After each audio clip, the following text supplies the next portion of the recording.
a Comissão de Constituição e Justiça do Senado decidiu adiar para a votação, adiar a votação do marco temporal para as terras indígenas. O pedido de vista coletivo foi lido pela senadora Elisiane Gama, que também solicitou a realização de uma audiência pública para debater o projeto. E a análise deverá ser retomada na próxima semana.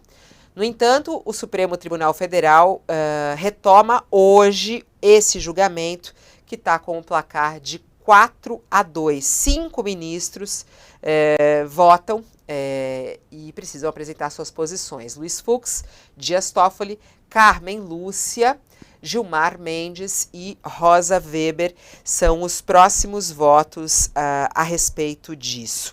A gente já está em contato agora com o secretário executivo do Ministério dos Povos Indígenas, o Eloy Terena, para conversar conosco a respeito disso. Comigo também nessa entrevista, nossos colunistas aqui do All News, Thales Faria e Ricardo Couto.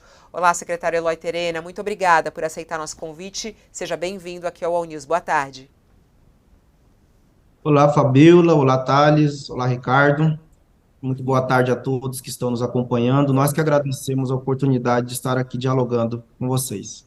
Olá, Couto. Boa tarde para você. Boa tarde para você, boa tarde para o Thales. Secretário, a gente estava conversando antes de Deixa eu começar dar uma o boa programa, tarde para mas o Thales agora... primeiro, só, Couto, espera só um minutinho. Olá, Thales, boa tarde para você. Boa tarde, Fabiola. Boa tarde, secretário. Boa tarde, mestre Couto. Eu Boa gosto tarde, que amigo. eu adoro quando o Couto ele já chega super ansioso para fazer a entrevista, quer dizer, ele está com ali cheio de perguntas. Então manda ver, ô Couto, vai lá, pode abrir. Oi? Eu faço a lição de Parece casa. um garoto. É isso. Terena, nós estamos falando antes de começar o programa, agora eu espero a sua resposta, né? É uma questão que eu tenho uma dúvida. Se por acaso o Supremo decidir numa linha e tudo indica que vai derrubar o marco temporal, e o Senado em outra linha, ao contrário, mantendo o marco temporal, como é que fica? Olha, essa é uma pergunta que muitas pessoas têm feito, de fato. Mas até para respondê-la, né, é importante contextualizar que este caso que está no Supremo Tribunal Federal, ele tem repercussão geral reconhecida, né? O Supremo foi provocado, então não se trata de um ativismo judicial.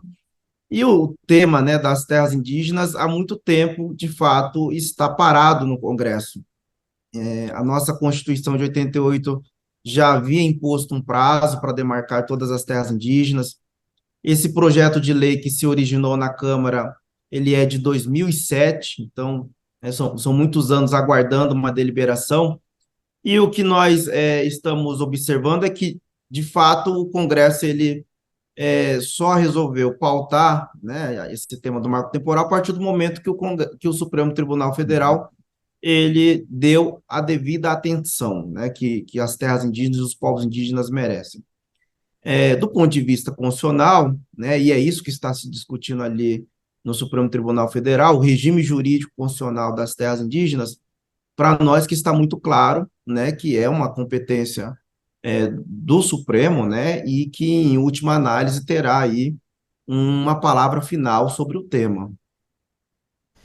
Aliás, eu até, o Couto já fez essa pergunta, que todo mundo tem se questionado, né? No entanto, tem uma manobra que a gente acabou de acompanhar, que é justamente essa, conseguir adiar essa votação no Senado. Queria saber, secretário, como é que está o bastidor disso, né? De que maneira o governo está atuando com o Congresso, até porque agora ele também consegue um pouco mais, né? Que agora o caso está no Senado, que já é um pouco mais tranquilo para o governo.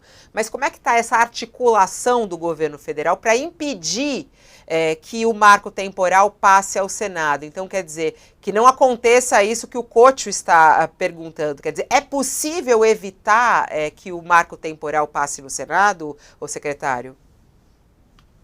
Olha, a ministra Sônia, né, inclusive a ministra Marina, nós estivemos conversando com o presidente do Senado e, de fato, o que nós queríamos é que não houvesse, né, a apreciação desse tema, porque, de fato, ele caminha, né, para ser superado no âmbito do Supremo Tribunal Federal, mas, de fato, nós temos que respeitar a independência dos poderes, né, do Congresso Nacional, do Poder Legislativo, e esta é uma vontade, né, do Congresso Nacional, inclusive de senadores ligados, né, ao agronegócio.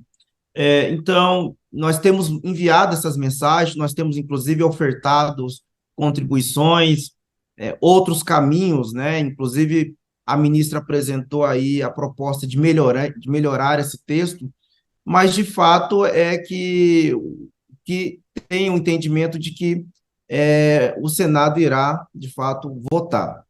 E nós sabemos também que é um tema em relação aos direitos dos povos de proteção ambiental, nós não temos maioria, né, ali no Congresso para poder, de fato, segurar essa votação do marco temporal.